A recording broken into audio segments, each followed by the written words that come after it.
क्या नाम है तुम्हारा? मेरा नाम इकराम अली है। इकराम। इकराम, अहले इलाका, तुम्हारे इर्द गिर्द के लोग तो सब कुछ खोल कर बता रहे हैं कि तुम किस फितरत के, किस आदत के और किस नीयत के मालिक थे। यानी कि तुम्हारी, अगर हम किरदार की बात करें तो वहां पर कोई गुंजाइश नहीं बचती कि कोई एक भी कहे कि तुम ठीक हो। तो जिसके बारे में दुनिया सब कहना शुरू कर दे, समझ लो कि अल्लाह की तरफ से उस पर अजाब है। ठीक। उम्र क्या तुम्हारी? मेरी उम्र है 26 साल। 26 साल। तुम्हारे भाई की शादी को कितनी देर हो गई थी? 10 साल हो गए तकरीबन। जब तुम्हारे भाई की शादी हुई उस वक्त तुम्हारी उम्र कितनी थी? 16-17 साल उम्र थी। 16-17 जी। साल। स्टूडेंट थे तुम उस वक्त? जी जी स्कूल जाते थे? जी। अच्छा। तुम्हारी भाभी के साथ तुम्हारे मामलात कितने अरसे से चल रहे थे? ये जब की वो आई थी उधर उस तब तो उसकी नई शादी थी, उसका जी। शौहर था। कहती है आप मुझे अच्छे लगते हो। ठीक है, इधर से हमारी बात बन गई तो हम ही कदम उठाए चले गए, तो भाई को भी नहीं पता चला। नहीं, बात बन गई क्या मतलब? घर में रह के बात बनी, इस्लाम दुआ आई, अच्छे जी लगते हो, जी ठीक है। अब एक घर में होते थे, उसके जी। बाद तुम लोगों को किस वक्त मिलता था कि तुम्हारी नीयत या तुम्हारी सोच को गलत रास्ता इख्तियार करे? जब भी मिल जाता था उस वक्त ये रास्ता इस्तेमाल कर लेते थे, तो कभी नहीं भी मिलता था तो फिर कुछ नहीं होता था, बातचीत हो जाती थी। तुम्हारे भाई का और तुम्हारी उम्र का कितना फर्क है? काफी ज्यादा फर्क है। कितना? 10 साल तो बड़ा हो गए। भाभी? 10-12 साल होगी। वो भी 10-12 साल बड़ी? जी जी बच्चे भी होंगे उनके? जी। 10 साल से तुम्हारा ताल्लुक था भाभी के साथ, तो वो जो बच्चे थे वो तुम्हारे थे या भाई के? तुम्हें तो पता होगा। भाई के होंगे, मेरे होंगे। मैंने कहा से ये तो अल्लाह की देन होती है। अच्छा। तो उसके साथ नाजायज तल्लक थे, ये तो मुझे पता नहीं है उसके हैं या मेरे। इन 10 सालों में तुम्हें एक बार भी शर्म नहीं आई कि मैं भाभी की जान छोड़ दूं, उसके बच्चे हो गए हैं, मेरे भाई की वो बीवी है, उसका घर है, ताल्लुकात खत्म कर दूं? कोई एक दिन तो ऐसा आता है, कई रमजान भी गुजरे होंगे, कि इंसान पछतावा करता है, अपने किए की माफी मांगता है। कोई एक रात भी ऐसी नहीं आई कि तुमने अल्लाह के हुजूर माफी मांगी हो इस काम से? जी मांगी थी, मैंने उसको बोला भी था, तो बस कर दें यूं ही। वो कहती मैं आपके भाई को बता देना ये बच्चा जौन सा है वो तेरा है। बार बार यही कहती है मैं आपके भाई को बताऊंगी, अब बता दूंगी, अब बताऊंगी। कितनी मोहब्बत थी तुम्हें भाभी से जो बीवी से नहीं हो रही थी? देखिए ना, ये मोड़ पे आके इंसान जान भी दे देता, फांसी हो सकती है मुझे। तो ये देखें, मैं अपनी भी जान दे चुका हूँ, भाई की भी जान दे चुका हूँ। इतनी मोहब्बत थी भाभी से? यस। तो जो बीवी शादी करके लाए थे, उसी भाभी की छोटी सगी बहन थी, उससे मोहब्बत नहीं हुई थी? मैं उसको नहीं था पसंद करता, उसकी बहन को पसंद करता था। तो उसने ये कह दिया आप ये कर दो, तो मैं सारों को ऐसे ऐसे बात के मैं ला के मना लूंगी, तो आप ये कर दो। ठीक है, तो फिर मैंने ये कर दी। अच्छा, बड़े आराम से कह रहे हो कर दिया। मेरी जौन सी बीवी थी ना, तो वो तो शक में रहती थी। क्यों? जो आप मेरी बहन के साथ ऐसे ऐसे हो। शक क्यों करती थी वो?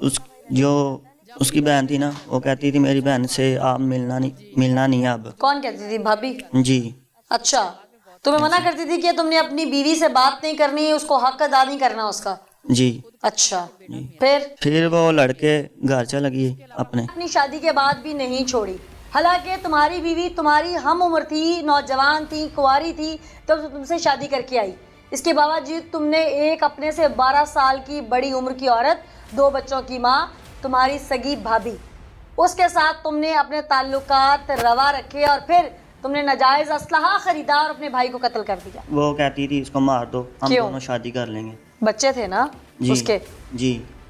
तो क्यों मारना चाहती थी शौहर को? कहती है आपसे मैं प्यार करती हूँ, तो उसको मारो, तो कोई बात नहीं है, हम दोनों शादी कर लेंगे। ऐसे ही उसने बोला, तो मैंने भी ऐसे प्लान बनाया, पिस्टल लिया, तो भाई से बात की, वो लड़ने लग पड़ा, मैंने उसको खैर मार दी। तुमने सोचा नहीं भाई के 2 बच्चे भी हैं? भाभी कह रही थी ये बच्चे दोनों ही तुम्हारे हैं, तो आप मुझसे शादी करोगे? अच्छा जी। तो फिर तुमने कहा नहीं कि ये ऐसा नहीं हो सकता है, मेरा भाई है? जी मैंने उसको बोला था, वो कहती आप करो, आप करोगे भी। अच्छा, फिर? बस ये मैंने प्लान बनाया। कितने दिन से प्लान कर रहे थे? 1 माह में। 1 माह से कर रहे थे? ये मारने वाला 1 माह में प्लान हुआ है। मारने के तो और भी बहुत सारे तरीके हैं, वो खुद घर में रहती थी, खुद भी मार सकती थी, तुम्हें क्यों कहती थी मार दो? ये तो उसी को पता हो उसने क्यों मुझे कह दिया, वो और भी तुमने मार भी सकती सिर्फ ये थी। पिस्टल वाला तरीका ही क्यों चुना? जी और भी बहुत सारे तरीके थे। जी, ये भी आए थे। तो मुझे वो कहती थी पिस्टल ले आओ, छुरी छरी से ये काम नहीं चलेगा, मेरे पे इल्ज़ाम आएगा, तो आप खुद मारो इसको। अच्छा, कत्ल होता है, कत्ल के बाद मुकदमा दर्ज होता है, पुलिस भी आ जाती है, इसके लिए भी कोई प्लान किया हुआ था? नहीं, ये मुझे नहीं था पता, मेरे साथ ऐसा ऐसा होगा आगे, कसम से ये मुझे नहीं था वो पता। प्लानिंग तो थी ना कि यहाँ से कैसे निकलना है फिर पुलिस से। वो कहती थी मैं ही मदई बनना है, मैं ही मदई बनूंगी तो आपको छुड़वा लूंगी। अच्छा, प्लान किया हुआ था। जी। उस दिन जब घर पहुंचे तुम तो फिर क्या हुआ? इधर उधर हाँ, उधर घर गया हूँ मैं। जब लड़ाई शुरू हुई भाई के घर जब पहुंचे थे। जी, हम्म मैंने उसको बोला है अपनी बीवी ले आयो, तो मेरी बीवी क्यों नहीं लेके आए। उसने ईंट पकड़ी है, मेरे पाँव पे लगा दी थी, तो मुझे गुस्सा आया, मैंने कहा यानी तुम तो गए ही पहले प्लान करके मारने थे ना, तुम तो वेपन लेके गए थे साथ। हाँ जी। तो तुमने ये बात खुद से इश्तियाल उसको खुद दिलाया तुमने? जी। अच्छा, फिर तुम्हारी भाभी कहाँ थी जिस वक्त तुम अपने भाई को फायर मार रहे थे? उधर ही थी। उसके सामने तो उसने ऊपर से क्या कहा? इकराम ना मारो, ऐसे कहा भी है एक बार। फिर जब फायर लग गए? दिखावे के लिए, वो बच जाएगा तो वो बोलेगा ना हाँ। कि इसने कहा है मुझे ना मारो, इसको इकराम ना मारो। हाँ, उसने कह दिया था ना मारो इकराम, फिर जब फायर लग गए फिर? तो लग गए। उसने उठाया, भाभी ने, तो मोहल्ले वालों ने उठाया, रश्के पे ले गए, तो रास्ते में जाते उसकी डेथ हो गई। तुम्हें दुख नहीं है कि तुमने एक औरत की खातिर अपना सगा भाई मार दिया जो तुम्हारी माँ की पेट से पैदा हुआ है? कसम से दुख होता है, मैं क्या करूं, मुझे रात को नींद नहीं आती। जिस भाई ने तुम्हें चलना सिखाया, उठा के खिलाया, 10 साल बड़ा था वो तुमसे, तुम्हारे बाप की जगह पे है। क्या बोलूं, माशरे उससे प्यार में अंधा हो गया था वो। इतना क्या अंधा होता है कि इंसान को अपना भाई नजर ना आए? जी मैडम, मैंने बहुत ज़्यादा गलत किया, मैं शर्मिंदा हूँ, मुझे रात को नींद नहीं आती कसम से। अब मैं कसम से ये भाइयों से पूछ रहे पुलिस वाले, पर मैं 5 वक्त की नमाज़ पढ़ता हूँ। अब क्या फायदा ऐसी नमाज का कि तुमने भाई मार दिया अपना? मैंने आप अकेला बैठ के रोता हूँ ना, फिर सोचता हूँ भाई मैंने बहुत ज़्यादा गलत किया। भाई के कब्र मैं कहता हूँ अल्लाह पाक मेरे भाई को जन्नत अता करो। उसका चेहरा नहीं तुम्हारी आंखों के सामने आता है। उसका भी बचपन में उसने तुम्हें प्यार किया हो, कभी तुम्हारा मुंह चूमा हो छोटे होते, तुम्हारी शादी से पहले, तुम्हें कुछ याद नहीं आता? याद है। क्या याद आती है बात ज्यादा? याद आती है हमारे साथ खेलता था, सर्दियों में हमें कुछ ला के भी देता था, भाई ये लो खाओ, हमारे साथ बैठो खाओ। माँ बाप भी बैठते थे, हम खाते थे सारे। ये भी यादें आती हैं। फिर मैंने बहुत ज़्यादा गलत काम किया इस औरत के कहने पे, बहुत ज़्यादा गलत काम किया। मुझे बहुत ज़्यादा शर्मिंदगी भी आती है और मैं रोता हूँ भी, मुझे नींद भी नहीं आती। कसम से मैं ये कहता हूँ मुझे अल्लाह का पाक मौत दे दे। अब क्या प्लान है? अगर छूटते हो, बाहर निकलते हो, भावे से शादी करोगे? नहीं, ये शादी करूँगा, हरगिज़ नहीं करूँगा। या वो भाई को मरवा सकती है, कल वो किसी और से उन 2 मासूम बच्चों का क्या कसूर है? कभी किसी और से भी लगा कर मुझे भी मरवा सकती है। उन 2 मासूम बच्चों का क्या कसूर है जिनके सर से तुमने बाप छीन लिया?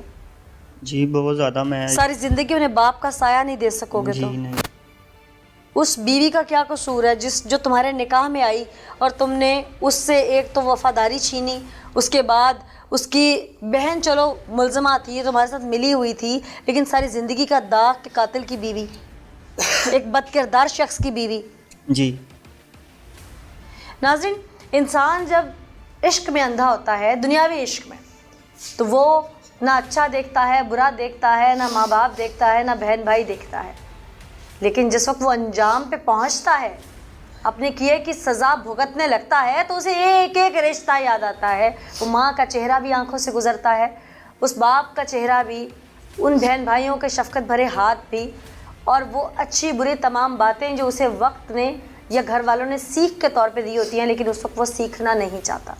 तो खुदारा ऐसे लोगों को अपने लिए मिसाल समझिए।